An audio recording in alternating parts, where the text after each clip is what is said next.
In 2011, unique art pieces began appearing around Edinburgh. These amounted to paper sculptures made from the pages of books. The first sculpture, known as the Poetry, spelled Poetree, is a, tree that appears to be growing out of a book. At the base of the tree, a paper egg lays broken open. Words in the shattered shell can be arranged to compose the poem A Trace of Wings by Edwin Morgan, who's regarded by many as the most notable Scottish poet of the 20th century. The paper sculptor would go on to craft 11 more pieces like this, each time secretly leaving them in some public location where they'd sit, sometimes for days, before anyone noticed them. Even now, the artist remains anonymous, though notes left with the sculptures refer to the maker as she. In a way, each piece is a testament to the inspiration of literature. Indeed, they are meant to celebrate Scotland's rich literary history. However, I find it intriguing. These items could sometimes sit unnoticed for days. They're wonderfully eye-catching. It's hard to believe anyone would walk past without a glance turning into a lingering look. A person passing by, compelled to pause and examine the sculpture closer. But who knows? Perhaps several people did. Yet only a handful felt a need to mention them to anyone. A casual question to a shop owner, "Hey, what's that sculpture by the window?" reveals its presence. Those who need to know more, inadvertently bringing the art to a larger audience. In many ways, that's an element of writing. Some spark sets off a bit of fuse wire that goes sizzling towards fireworks. Chasing the spark is part of the fun, and if one is lucky, it sets off a display others will want to watch. Yet occasionally, even supernova rainbows illuminating the night sky only reach certain eyes. I recently got to watch the documentary Searching for Sugar Man. The film is about a Detroit musician named Rodriguez. In the late 60s, early 70s, he recorded some phenomenal albums that didn't sell very well in the United States. Without commercial success, his career petered out, and he disappeared into relative obscurity, but a massive following would develop around his music in Australia and particularly South Africa. Now, due to extreme censorship employed by the brutal apartheid government at the time, South Africans never knew that Rodriguez toured in Australia or was even alive. As such, an entire myth developed around this enigmatic figure. The point being that a musician from Detroit wrote music that spoke to the soul of South Africans struggling against apartheid, yet in his own native United States, few offered him an ear.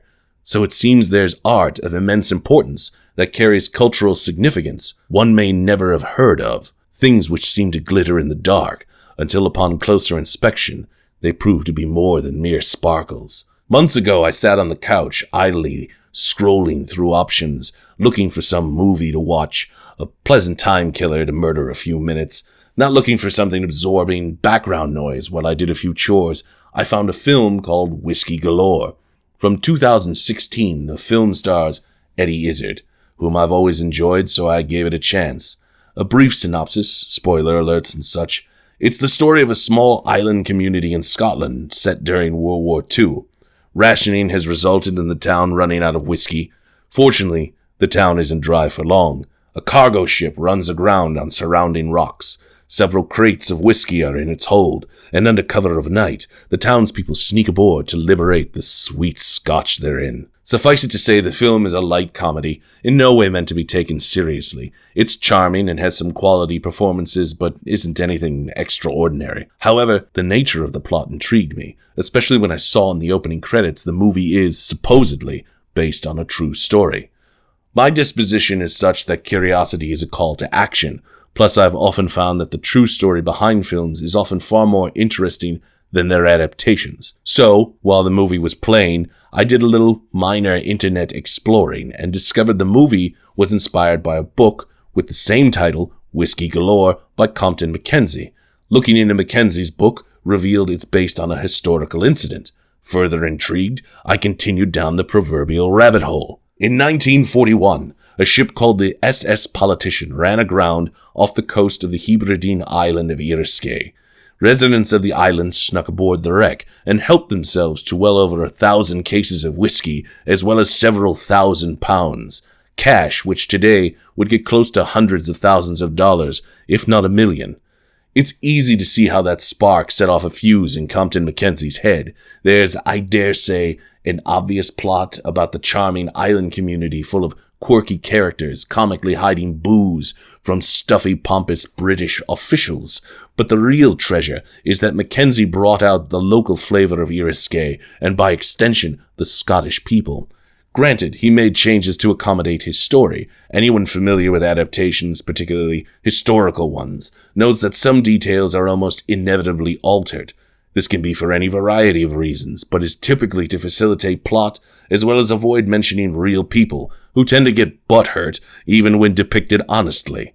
However, MacKenzie managed to catch a certain element of the Scottish people in his novel. They outwit with their words, and carry a sense of being real people who can't be beaten by hard times. Furthermore, the book uses realistic dialogue. A glossary in the back is provided for those who might trip over Scottish slang and Gaelic. Such a glossary which calls to mind works like Irvine Welsh's Train Spotting. The novel would later be adapted into a popular 1949 film entitled Whisky Galore, starring Basil Radford and Joan Greenwood. A stage adaptation arrived in the 1980s, followed by a musical version around 2009 that itself would get an entirely Gaelic variation. The point being, the story remains popular to this day and continues to inspire people, which begs the question, is this the first time you've ever heard of it?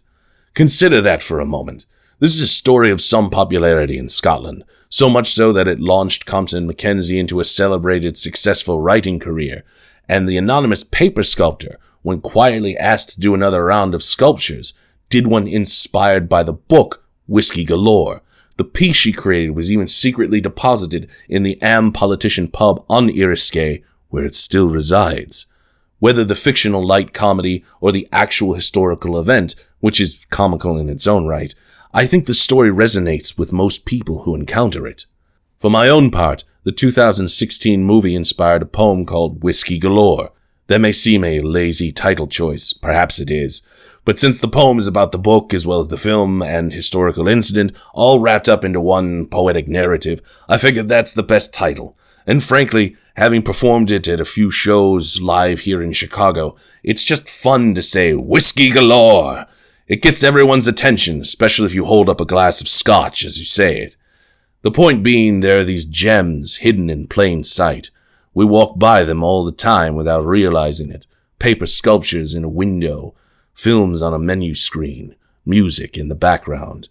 Taking a moment to engage with them can trigger a spark, igniting a fuse that sets off grand fireworks.